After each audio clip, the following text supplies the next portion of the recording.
सदगुरु महाराज की जय। श्री सदगुरु महाराज की जय। श्री सदगुरु महाराज की जय। परमाराध्य गुरुदेव के श्री कमल चरणों में कोटि कोटि साष्टांग दंडवत प्रणाम। जय गुरु।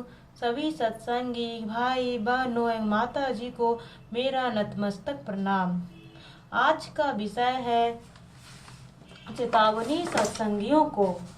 परमाराध्य पूज्य गुरुदेव द्वारा दिया गया बहुत ही सुंदर चेतावनी। पूज्यपाद गुरु सेवी भगीरथ दास जी महाराज द्वारा रचित पुस्तक अपने गुरु की याद में। संसार बिल्कुल नाशवान है और जीव को बार बार जन्म लेना और मरना होता है। कोई चीज यहाँ की उसके साथ नहीं जा सकती और हर शख्स के हिस्से में सिवाय मामूली खाने और कपड़े वगैरह के कुछ ज्यादा नहीं आ सकता है। इतनी बात मर्द और औरत सब रोज संसार के बर्ताव में देखते हैं। फिर भी इस कदर चेत और होशियारी किसी को नहीं है कि समझे कि वे कहाँ से आए हैं और कहाँ जावेंगे और फिर वहाँ जाकर दुख या सुख पावे तो वह कैसे मिलेगा और उसका क्या यत्न करना चाहिए। इस कदर बेपरवाही है कि जो कोई दूसरा शख्स चितावे तो भी नहीं सुनना चाहते और यह भी मालूम पड़ता है कि जो आशा संसार के पदार्थों और इंद्रिय के भोगों में लिपट रहे और इन्हीं के वास्ते मेहनत करते रहे और अपने कुटुंबी और रिश्तेदारों की खातिरदारी में उम्र भर खोई तो ऐसी आदत और आशा और मनसा के मुआफिक इसी के चक्कर में जन्म मरण और दुख सुख ऐसे ही लोकों में हुआ करेगा। क्योंकि जिस काम की जिसको जबर आदत होगी और जिसकी चाह जबर होगी वही वासा जरूर होगा। यत्र आशा तत्र वासा। यह बड़ी बारी गफलत आम की तबीयत पर छाई हुई है और जो सत्संग करते हैं उनके ऊपर भी थोड़ी बहुत गफलत छाई रहती है। जानते हैं कि जिस कदर इस देह में अपनी रूह की सफाई और चढ़ाई कर ले उतना ही फायदा है और उतनी ही मदद मिलेगी और उतना ही बचाव होगा। और फिर गाफिल है कि यही काम दुरुस्ती से नहीं करते और यह बात जरूरी है कि संसार के पदार्थ और इंद्रियों के भोग में वाजिबी और जरूरी तौर पर बरते और जहाँ तक हो सके अपने आप को भोग विलास और ज्यादातर मेल और मिलाप संसारी लोगों के साथ से बचावें। पर बारंबार भूलते हैं और उनके मन का असली झुकाव उसी तरफ को ज्यादा रहता है। उसका स्वभाव यह है कि मन का खमीर बिल्कुल माया के मसाले का है और जाहिर है कि यह मन निहायत दर्जे का नादान और हठीला और नीडर बेपरवाह बेफिक्र है। उसकी आदत है कि जब कोई तरंग जबर उठावे उस समय किसी का डर नहीं मानता बल्कि मौत का डर उस वक्त दिखलाओ तो उसको भी नहीं मानता।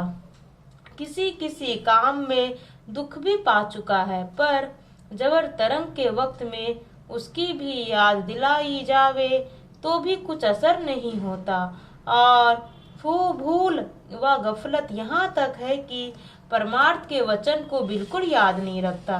पर दुनिया के साथ बर्ताव में चाहे हमेशा धोखा खाता रहे विश्वासघाती के पल्ले पड़े तो भी उनके साथ मजबूत बंधन हो जाता है और यह भी मालूम होता है कि इसके अंतर में समझाने वाली ताकत ऐसी मौजूद है। यानी जब किसी काम को उल्टा सीधा करना चाहता है तो अंतर में कोई मना करता है और होशियार करता है कि खबरदार ऐसा काम मत करना वरन यह नुकसान होगा, पर यह एक भी नहीं सुनता। जैसी चाह उपस्थिति फौरन कर गुजरता है। संत महात्मा अनेक रीति से समझाते हैं और तरह तरह के डर नरकों और 84 के दिखलाते हैं, और अमर सुख व आनंद का जो संतों के निज देश में प्राप्त होगा, भेद और जुगत उसे प्राप्ति की बताते हैं। और किसी कदर यह मन भी अपने बर्ताव की परख करके मालूम कर लेता है कि फलाना बात में उसका नुकसान है या फायदा, फिर भी झोंका नुकसान की ही तरफ खाता है और फायदे के काम की सुध नहीं लाता है।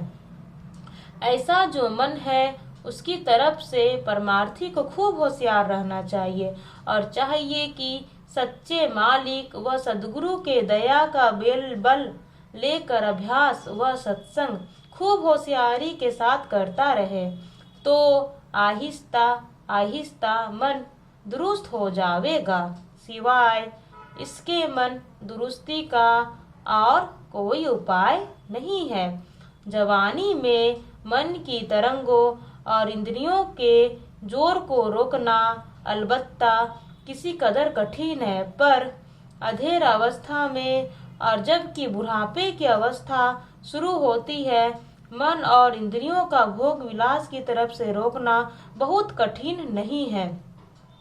पर जो सच्चा शौकीन और अनुरागी है, तो मालिक की दया से उनका यह काम जवानी में भी किसी कदर आसानी के साथ बन सकता है, जो उसको सतगुरु का संग भाग से मिल जावे। सच तो यह है कि हर एक जीव पर फर्ज है कि मन की संभाल जिस कदर हो सके जरूर करे। वाजिबी और मुनासिब तौर पर तो उसका बर्ताव दुरुस्त है, पर किसी बात में ज्यादती नहीं होनी चाहिए, नहीं तो परमार्थ की कार्रवाई और तरक्की में खलल पड़ेगा, और जो काम की थोड़े दिन में बन सकता है उसको बहुत अरसा लगेगा। जगत जाल सब धोखा जानो, मन मूरख संग किन्हीं आरी। इसका संग तजो तुम छिन छिन, नहीं यह लेगा जान तुम्हारी। वक्त जो अपने हाथ में है उसे गनीमत समझकर रूह को मन के संग छुड़ाने की कोशिश होशियारी के साथ करते रहो। यह जीव जन्मों जन्म से बराबर धोखा खाता चला आता है, पर जिस जन्म में सतगुरु से मेल हुआ और भेद निज घर का मिला और असली हाल संसार का मालूम पड़ा, तब भी धोखे में लिपट रहना बड़ी भारी गफलत है। यह सही है कि मन का जोर बड़ा भारी है और रोकना भी इसका किसी कदर कठिन है, पर मालिक की दया व सत्संग के मदद से जो काम करना चाहे वह आहिस्ते होना कुछ मुश्किल नहीं है। श्री सद्गुरु महाराज की जय। श्री सद्गुरु महाराज की जय। यदि पढ़ने में कुछ त्रुटि हुई हो तो इसके लिए क्षमा। जय गुरु महाराज, जय गुरु महाराज। श्री सद्गुरु महाराज की जय।